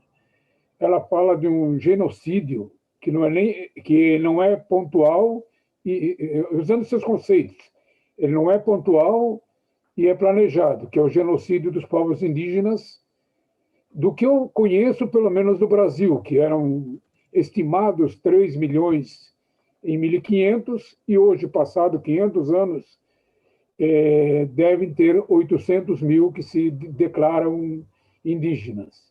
E eu queria, então, que você expusesse, eu sei que vocês estão envolvidos também com isso, mas o que o Museu do Holocausto pode fazer para dar à luz esse tipo de genocídio, né? Só isso. Sim, conciso. Obrigada, Horácio. Miguel? Sim. Obrigado, Carlos. Muito boa exposição. Minha pergunta é a seguinte: eu vejo que o Holocausto não é apenas o único espaço onde se mitifica e se coloca uma intocabilidade, senão eu vejo que isso acontece também nas outras festas judaicas. O Pesach parece muito significativo nesse sentido. Celebrar assim uma liberdade e lembrar uma escravidão, se olhar as outras escravidões ou semi-escravidões que existem ao redor, contemporâneas ou não, até o paroxismo de, às vezes, as próprias pessoas que servem nas mesas de Pesach, fazê-lo sem a total liberdade de escolha de estar nessa situação. O próprio Purim, sem olhar em quantas outras massacres e extermínios de povos são desenvolvidos por ministros.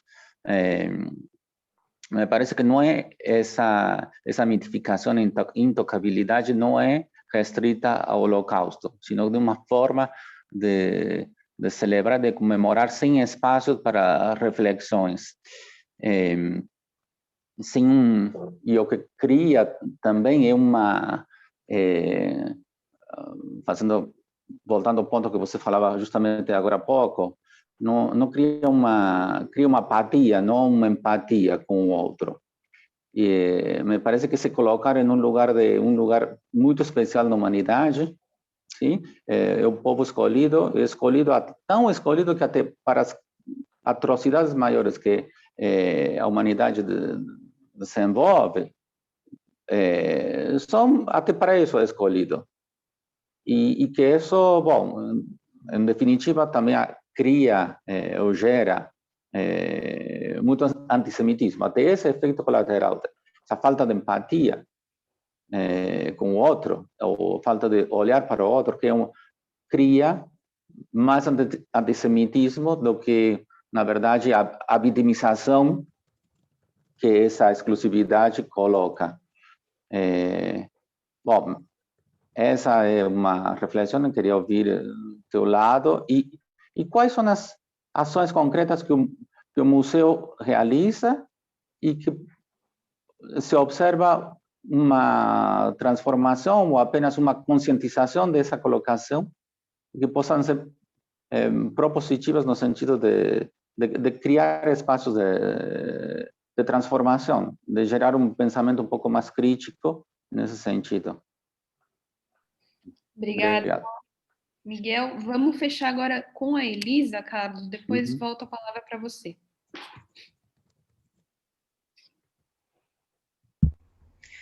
Olá, obrigada, Carlos. Muito interessante a sua explanação. Esta semana eu li no The Intercept que uma pesquisadora, Adriana Dias, que acho que é uma pesquisadora sobre neonazismo, encontrou uma publicação com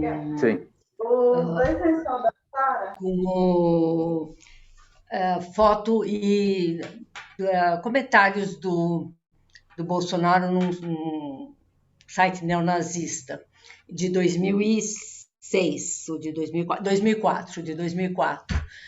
E também nessa semana ele apareceu numa foto com o político neonazista alemão, né?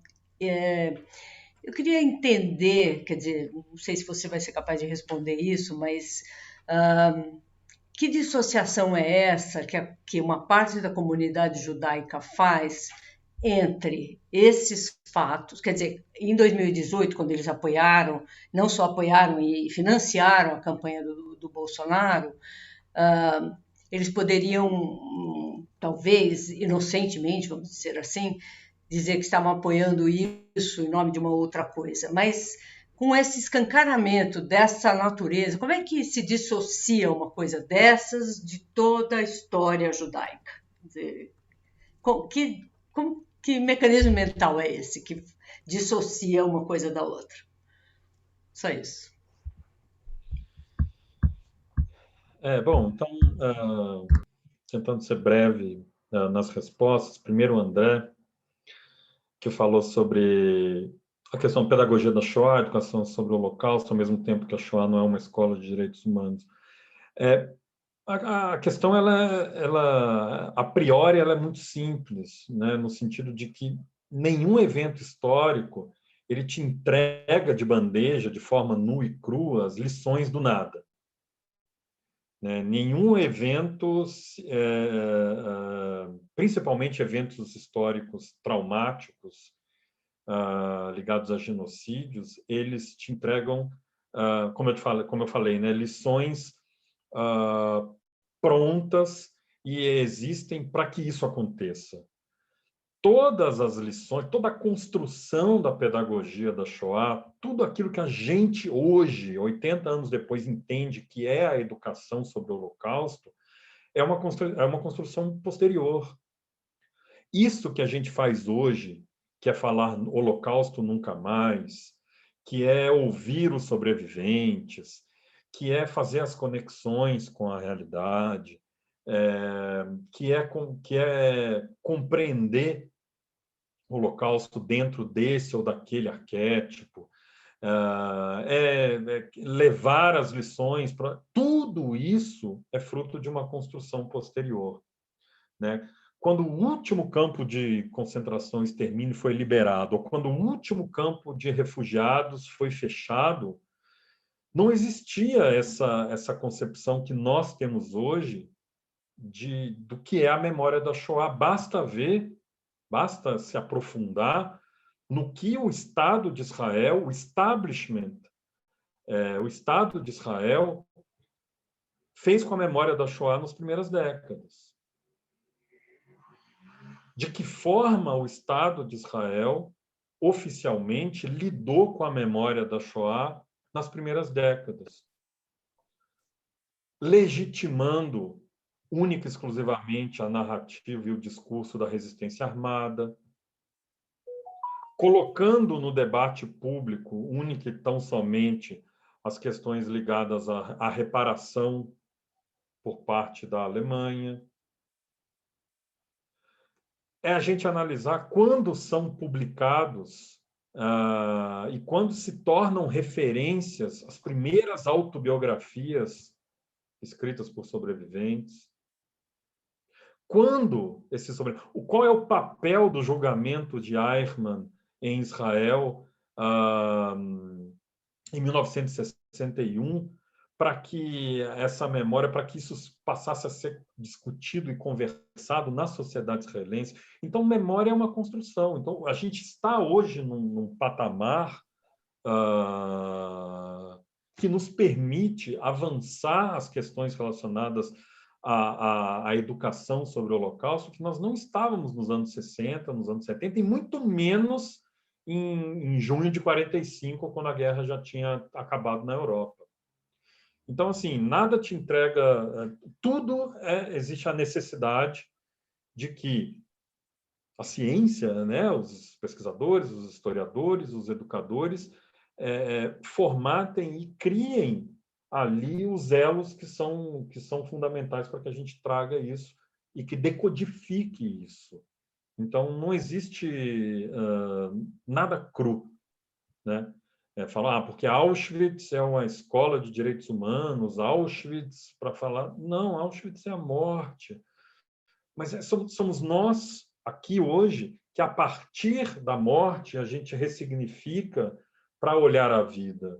E não que Auschwitz seja a vida. É mais ou menos por esse caminho. Horácio, espero que esteja agasalhado como eu estou aqui.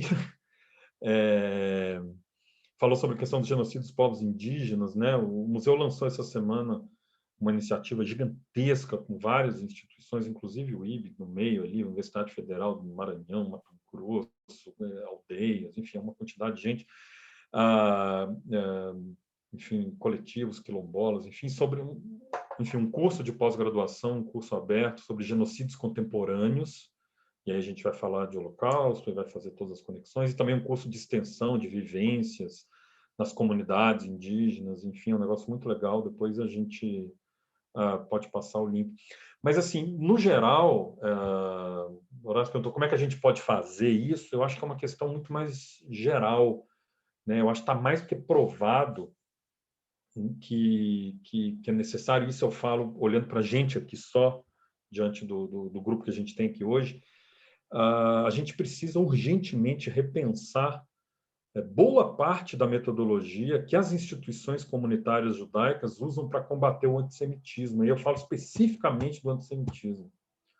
Por quê? Porque é uma noção de que grupos minoritários, sozinhos, eles vão conseguir frear ondas de ódio. Eles não conseguem porque eles não entendem quem é esse interlocutor.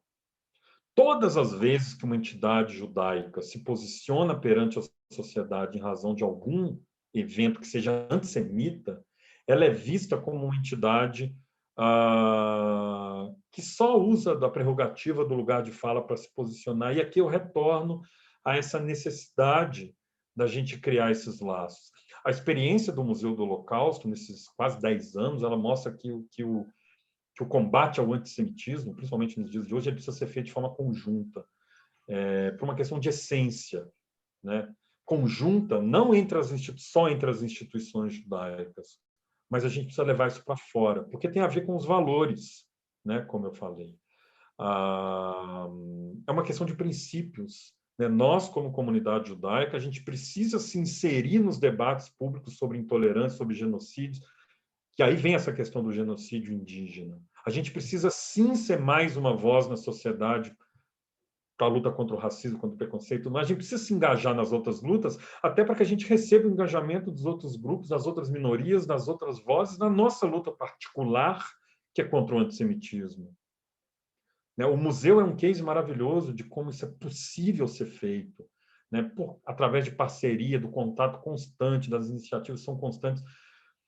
É uma política do museu, a gente não faz nada sozinho, nada. Todas as iniciativas do museu, cursos, materiais educativos, eventos, tudo que o museu produz está ligado a alguém. É uma organização governamental, é o Ministério Público, a OAB, é uma universidade, é um coletivo, é uma embaixada, tem sempre alguém com a gente. Vocês sabem aquela frase famosa, que vocês já ouviram? Lá vinham os judeus falar sobre o Holocausto de novo. Em 9 anos a gente nunca ouviu. Por que a gente nunca ouviu? Porque a gente nunca está sozinho. Enfim, os projetos do museu sempre acontecem com alguma chancela. A gente está lançando agora em setembro um projeto maravilhoso, é um material educativo, com propostas educativas, com contexto histórico, com contextualização sobre os 80 anos do massacre de Babi Yar. Esse projeto está sendo redigido pelo Museu do Holocausto em parceria com a Embaixada da Ucrânia no Brasil e o Yad Vashem, junto com uma associação, como se fosse a CONIB da Ucrânia lá, tá junto. Mas assim, a Embaixada da Ucrânia, o governo ucraniano, com todo o incômodo que existe em relação aos colaboradores ucranianos que estavam lá fuzilando, com tudo isso, vai chancelar. A gente lançou, faz uns 2 anos, um material chamado Nada sobre Nós Sem Nós, a perseguição às pessoas com deficiência durante o Holocausto. Está lá o Museu do Holocausto, tem lá o pessoal de Libras da universidade e tem um coletivo que trabalha com pessoas cegas chamado Ver com as Mãos. Então, não é só uma questão de lugar de fala, é uma questão de que a gente traz para a nossa luta e a gente mergulha na luta de todo. Enfim, é dessa forma, né? É claro que o museu não é a única instituição que faz isso, não é a instituição judaica que faz isso, existem outros exemplos, mas isso precisa ser constante, né? A gente precisa fortalecer a nossa luta, significa fortalecer também a luta das outras minorias, usar a visibilidade que o Museu do Holocausto também tem, o alcance que ele tem, para tratar da questão indígena também. É a mesma coisa lá da África do Sul, do Apartheid. Como é que a gente vai trabalhar o Holocausto aqui no Brasil se a gente não vai falar do racismo, se a gente não vai falar de quilombolas e nem de indígenas? Nós vamos tomar pedrada porque a gente é comunista, a gente é de esquerda, a gente é isso, a gente é aquilo, mas a gente, enfim, o que eu vou fazer? Não faz sentido. A gente não pode lidar com o antissemitismo como se fosse uma batalha individual e, ao mesmo tempo, que a gente não pode não mergulhar nessas questões. O Miguel falou umas questões muito importantes sobre particularidades das festas judaicas, a questão de se criar o antissemitismo. Eu vou te falar, eu passei 12 anos dentro de sala de aula numa escola judaica. E a cada ano fica mais difícil se criar essas conexões justamente com os Hagim. E olha que coisa mais, por um lado, estranha e por outro, maravilhosa. Existia um esforço muito grande dentro da escola, meu com os meus alunos, e, por incrível que pareça, a gente conseguia se conectar melhor com os Hagim no momento que a gente usava valores que são universais. Olha só que coisa. ao invés de fortalecer a identidade judaica dos alunos a partir dos rituais e da história específica de Moshe, e o que envolve Pêssar e a saída do Egito, a gente ia discutir questões muito mais amplas que tinham a ver com a liberdade, o que é a liberdade hoje, o que está acontecendo hoje com a liberdade. Assim, por incrível que pareça, eles se conectavam mais com Pêssar do que se eu restringisse em questões judaicas. Isso é muito interessante e é uma estratégia que a gente usava. Enfim, eu passei 12 anos lá, saí agora em janeiro, porque cada vez é mais difícil se criar essa conexão. Cada vez mais as famílias colocam a responsabilidade na escola de se transmitir as questões judaicas e tudo mais. Enfim, tem toda uma questão que envolve a educação judaica formal hoje em dia. Mas a gente obtinha certo êxito no momento que a gente universalizava, vejam só que maluquice, a gente universalizava o Hag para um público judeu. E aí a gente conseguia conectar isso melhor, porque é o mundo que eles vivem hoje. A gente fazia isso com Pêssar, a gente fazia isso com Shavuot, a gente fazia com Purim, enfim, trabalhar Tisha B'Av era, enfim, por mais trágico que seja, era muito legal ali as questões que a gente fazia, as conexões entre Tisha B'Av e Tu B'Av, sempre trazendo para a gente aqui. Então, é um outro mundo que se abre. E a Elisa falou sobre a Adriana. Eu conheço a Adriana, é uma pesquisadora, enfim, de mão cheia.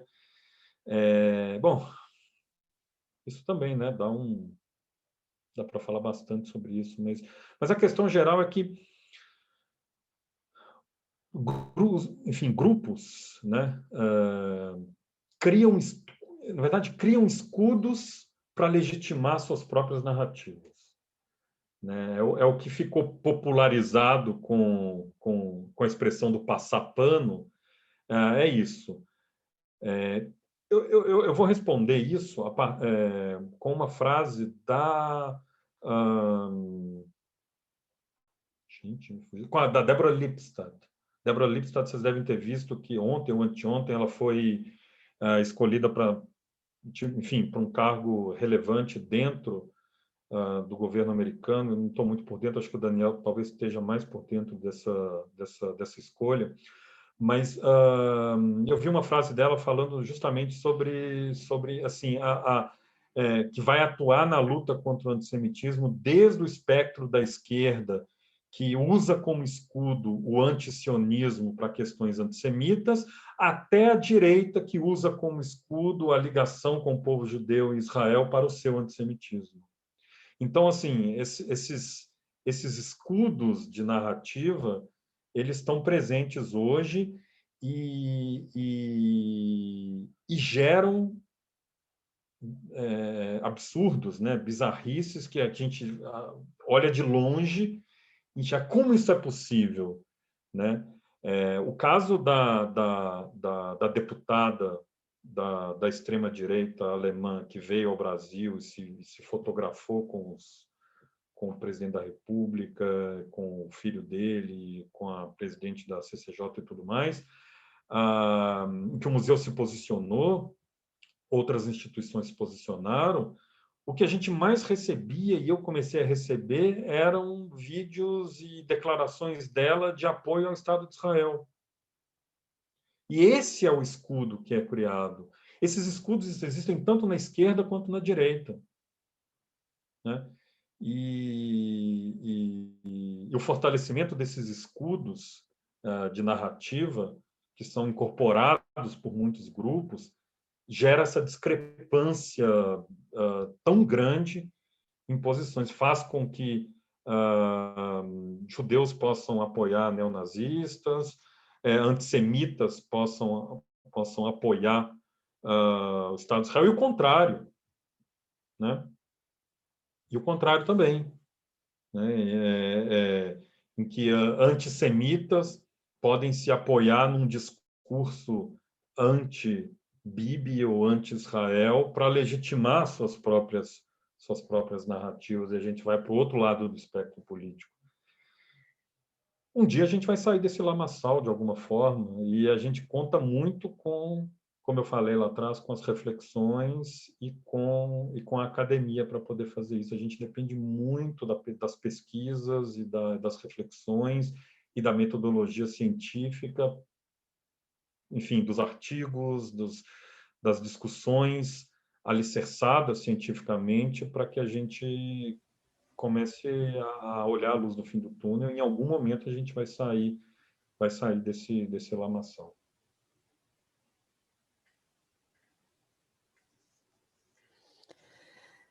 Acho que estamos finalizando, né? Gente, queria agradecer muito, Carlos, e todos vocês pela conversa. Acho que fica sempre outras reflexões e outras provocações para a gente pensando, e eu acho que o Carlos tem muita razão, produzindo, né?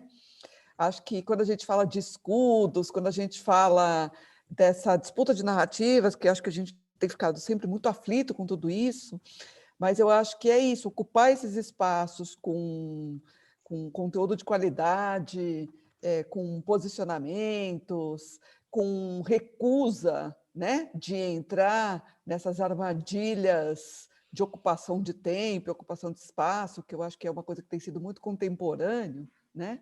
A gente ganha posições e ganha força para poder, junto com outros grupos que vivem situações de discriminação, situações de silenciamento e situações de, enfim, de opressão concreta, né, para realmente poder